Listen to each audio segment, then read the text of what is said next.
প্রিয় নবম শ্রেণীর ছাত্রছাত্রীরা, তোমাদেরকে সিআরডি জিওগ্রাফি ক্লাস চ্যানেল থেকে স্বাগত জানাই। আজ আমি তোমাদের নবম শ্রেণীর দ্বিতীয় পর্যায়ক্রমিক মূল্যায়ন 2024 সালের ভূগোলের কিছু ইম্পর্টেন্ট প্রশ্ন আমি আলোচনা করছি। তোমাদের যে দ্বিতীয় ইউনিট টেস্টে পূর্ণমান থাকবে 40 এবং সময় থাকবে 1 ঘন্টা 30 মিনিট। আর কোন কোন সিলেবাসের উপরে তোমাদের এই ভূগোল পরীক্ষাটি হবে? ভূপৃষ্ঠে কোন স্থানের অবস্থান নির্ণয়, ভূমিরূপ গঠনকারী প্রক্রিয়া ও সংশ্লিষ্ট ভূমিরূপ, আবহবিকার, পশ্চিমবঙ্গের প্রাকৃতিক পরিবেশ। এই হচ্ছে তোমাদের দ্বিতীয় পর্যায়ক্রমিক মূল্যায়নের সিলেবাস। প্রশ্নের ধরন কেমন থাকবে? অবজেক্টিভ প্রশ্ন থাকবে 15টি, যেমন 1 গুণিত 15 সমান 15টি। এবার এখানে শূন্যস্থান পূরণ, ডান দিক বাম দিক বা তোমার সঠিক উত্তরে নির্বাচন করো, এই ধরনের প্রশ্ন থাকবে। সংক্ষিপ্ত প্রশ্ন থাকবে তোমার 4টি, 2 গুণিত 4 সমান 8। সংক্ষিপ্ত ব্যাখ্যামূলক প্রশ্ন থাকবে 3 গুণিত 4 সমান 3 4 12। আর যেটা বড় প্রশ্ন সেটা থাকবে একটি, তোমাদের 5। তাহলে সব মিলিয়ে হলো আমাদের 40 নাম্বার। চলো দেখে নেওয়া যাক, আমি কিছু ইম্পর্টেন্ট প্রশ্ন তোমাদের জন্য তৈরি করেছি। যেমন সংক্ষিপ্ত প্রশ্ন, অক্ষাংশ কাকে বলে? তোমরা তোমাদের যে লেখকের বই পড়ো না কেন সেখানে কিন্তু প্রশ্ন উত্তরগুলি আছে, একটু দেখে নেবে। অক্ষাংশ কাকে বলে?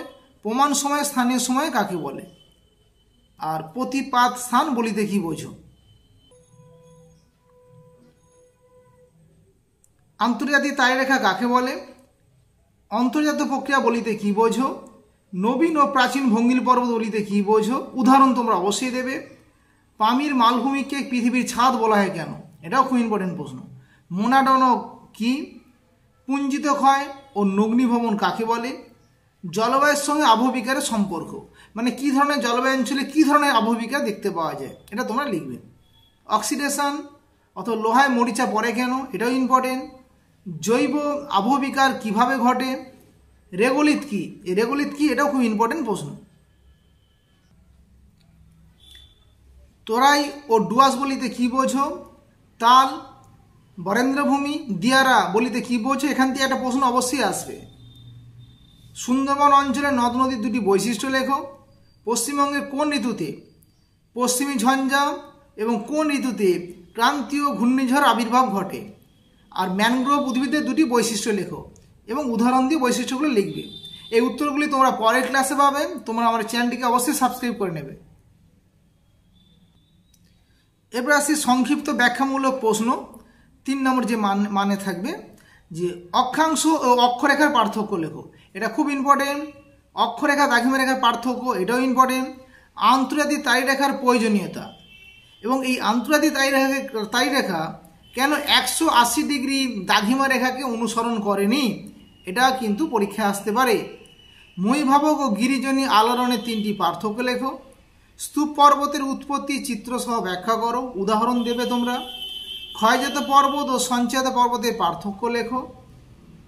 পরবেষ্টিত এবং ব্যবচ্ছিন্ন মালভূমির তুলনা করো, উদাহরণ সহ লোয়ের সমভূমি কিভাবে গঠিত হয়, এটাও তোমরা দেখে রাখবে।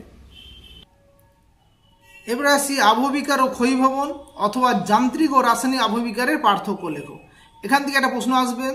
আবহবিকারের ফলাফলগুলো কি কি? ভৌমজলের অতিরিক্ত ব্যবহারের প্রভাব লেখো। পশ্চিমবঙ্গের ল্যাটেরাইট মাটির অবস্থান এবং বৈশিষ্ট্য লেখো, এটাও তোমরা দেখে রাখবে। এর বড় যে প্রশ্ন থাকছে 5 নম্বরের, একটা অঙ্ক থাকবে। সে অঙ্কটা স্থানীয় সময় নির্ণয় থাকতে পারে, দ্রাঘিমা নির্ণয় থাকতে পারে এবং প্রতিবাদ স্থানও থাকতে পারে বা অধিবর্ষ এও থাকতে পারে। তবে আমি তোমাদের একটা নমুনা অঙ্ক দিয়েছি, তোমরা বাড়িতে প্র্যাকটিস করবে।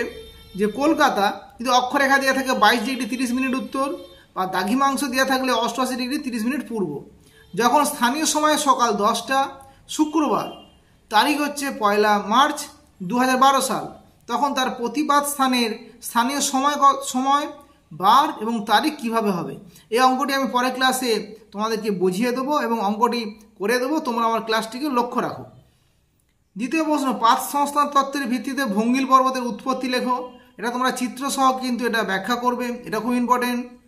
যে কোনো 3 প্রকার মালভূমি আসতে পারে বা সমভূমি উৎপত্তি আসতে পারে। যান্ত্রিক ও রাসায়নিক আবহবিকারের প্রক্রিয়াগুলি সংক্ষেপে লেখো। যান্ত্রিক আবহবিকারেরটা বেশি আসে, এটা দেখে রাখবে তোমরা। পশ্চিমবঙ্গে পার্বত্য অঞ্চল এবং মালভূমি অঞ্চলে এখানকার ভূপ্রকৃতি, নদ নদী এবং জলবায়ু, এখান থেকে একটা প্রশ্ন সেট অবশ্যই আসে, এটা কিন্তু খুব ইম্পর্টেন্ট প্রশ্ন। তার পশ্চিমবঙ্গের জলবায়ুর উপর মৌসুমী বায়ুর প্রভাব, এটা কিন্তু প্রতি বছর আসে, এটা কিন্তু ভেরি ভেরি ইম্পর্টেন্ট। আজ এ পর্যন্ত, তোমার সে ভালো থেকো, সুস্থ থেকো।